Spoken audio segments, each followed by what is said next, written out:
welcome back to Your Path to Career Success, the podcast that helps you build the skills, confidence and strategies to thrive in your career.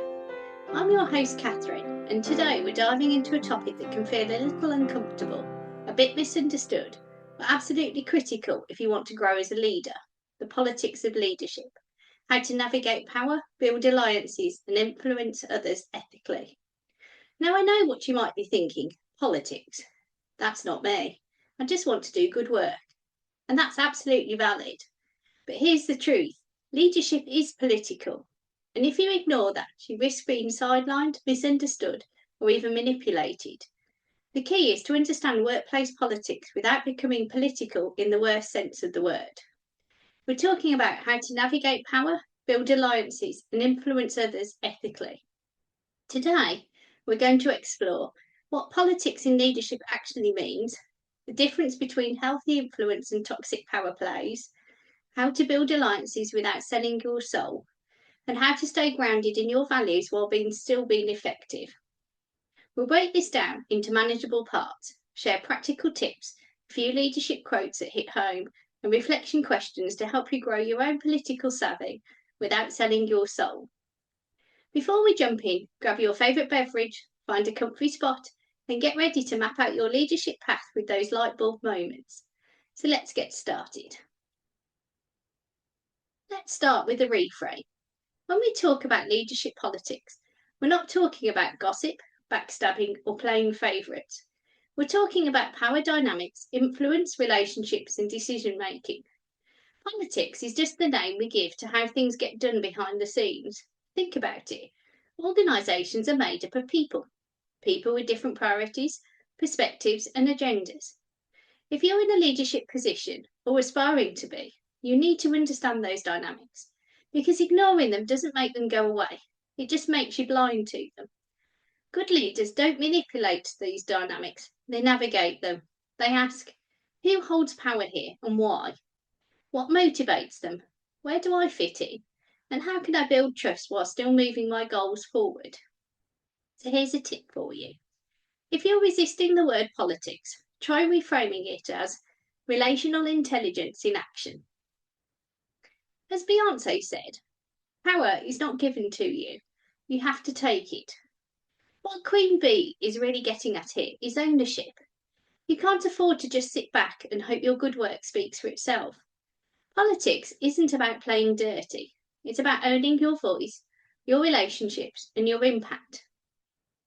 So a quick reflection prompt for you. Have you ever missed out on an opportunity because you didn't play the game? What might you do differently now? Power in itself isn't bad. In fact, it's neutral. It's how you use it that determines whether you're leading ethically or veering into dangerous territory. Let's unpack power a little more. In leadership, power isn't bad. What matters is how you use it. There are 5 main types of power in leadership. Positional power, so power that comes from your title or authority. Relational power, power based on your network and alliances. Expert power, influence and being great at what you do. Reputation power, your credibility in how people perceive you. And moral power, the trust and respect others give you based on your integrity. The most effective leaders blend these forms of power. But here's the thing: relying only on positional power can lead to compliance, not commitment. Influence, genuine, earned influence is what creates lasting change. Ask yourself, am I influencing or intimidating? Am I inspiring loyalty or demanding obedience?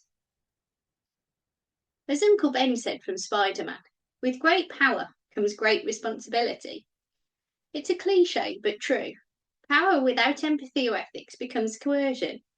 The best leaders balance head and heart. They use power to lift others, not just to elevate themselves.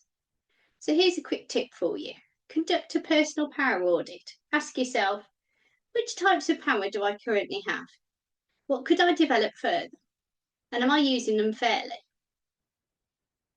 So a quick prompt for you. Think of a leader you respect. What kind of power do they use most effectively? One of the most misunderstood parts of leadership politics is alliances. This is where many people feel uncomfortable. Alliances. That sounds like cliches and politics to me. But here's the truth. Leadership is a team sport. You need allies. They're about connection, reciprocity, and mutual respect. People who have your back and whose backs you'll have too. Here's how to build healthy alliances. Number 1, get curious about others' goals. What are your peers, stakeholders, or even rivals trying to achieve? Number 2, be generous before you need something.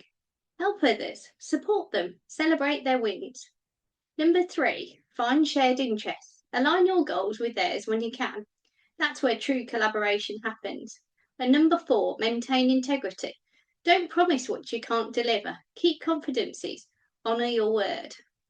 And most importantly, don't fake it. People can spot insincerity a mile off. Be strategic, yes, but don't ever lose your authenticity. Healthy alliances are rooted in trust, shared values, and mutual benefit, not manipulation. So here's a tip. Start mapping your informal network. Who are your cheerleaders? Who are the quiet influencers? And where are the blockers or decision makers? As Keith Ferrazzi says, the currency of real networking is not greed, but generosity. Being generous with your time, praise, and support is how you build true political capital. Don't wait until you need help. Invest in relationships consistently. So, a little prompt for you. Who's someone in your organisation you admire, but you haven't yet built a relationship with? What's one small action you could take this week to develop that relationship? Now, let's talk about the messy stuff. Leadership politics can sometimes put you in difficult situations. Someone wants you to back them on something you don't believe in, or you're asked to go along with a decision that benefits one group but harms another, or sometimes you'll be pressured to take sides, turn a blind eye, or support an initiative that doesn't sit right with you. So how do you stay ethical in political environments? Here's some tips on how to stay grounded. Know your red lines. Pause and ask yourself, is this aligned with my values? What's the long-term impact of this choice? And what will you never compromise on? Stay transparent. Don't be afraid to push back, respectfully, of course. Ethical influence means being willing to speak up, even when it is hard. Don't hide your intentions, own them. Pause before reacting. Often the most political moments are emotional. Breathe and speak. Seek counsel. Build a trusted circle of mentors or peers who can help you see the bigger picture. And document key conversations, not for paranoia, but for accountability. Remember, you can't always control the politics, but you can control how you show up in them. As Thomas Jefferson said, in matters of style, swim with the current. In matters of principle, stand like a rock.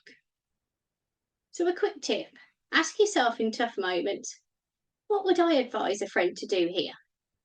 Will this decision feel good to me a year from now? So a quick discussion point for you and something for you to think about. Have you ever had to stand your ground on a value in a political environment? How did it go? Feel free to let me know. So how can you become more politically aware and effective without compromising your integrity? Try this. Number 1, map your stakeholders. Build bridges and not walls. Connect across silos and with people outside your team. Who are the key influencers in your world? What do they care about? Number 2, observe patterns. Watch how decisions get made and who is involved. Who gets listened to? Who doesn't? When do things move fast and when do they stall? Number 3, listen more than you talk. Politics often happens in informal conversations, not boardrooms. Number 4, communicate with clarity and empathy. Understand what matters to others, even if you disagree. People don't just need to understand what you want, they need to feel respected in the process. Number 5, play the long game. Short-term wins mean nothing if you burn bridges along the way. Number 6, protect your integrity. Politics without principle is just manipulation. And number 7, invest in your inner circle. Trusted peers and mentors are your political safety net, so remember to build some as you go along. You don't have to be naturally political to be effective. You just need awareness and intentionality. As Otto von Bismarck said, politics is the art of the possible, the attainable, the art of the next best. Even when you can't get your perfect outcome, your influence and relationships can help you move closer to your goal. That's political maturity. So let's bring this together. You can't lead without navigating politics, but you can lead without becoming political in the worst sense. Understand the power dynamics, build real, respectful alliances, use your influence to lift others, and never compromise your integrity for short-term wins. So a final reflection for you. How politically aware are you right now? Where do you want to grow, and who could help you do it? My little challenge for you for this week. Identify one conversation, connection, or decision where you can be more politically aware and ethically influential. Feel free to drop me a note and let me know how you get on with this. So that's all for today's episode of Your Path to Career Success. If you've enjoyed this episode, please take a moment to follow, rate, and review the show. It really helps it reach others on their path to career success. And if you know a colleague, mentor, or rising leader who needs to hear this, share it with them. It might just be the boost they need. And if you're navigating a leadership challenge and you'd like to work with me directly or continue the conversation, come and connect with me on LinkedIn or visit www.thecareerowl.co.uk. Until next time, lead with purpose, stay politically savvy, and above all, stay true to who you are.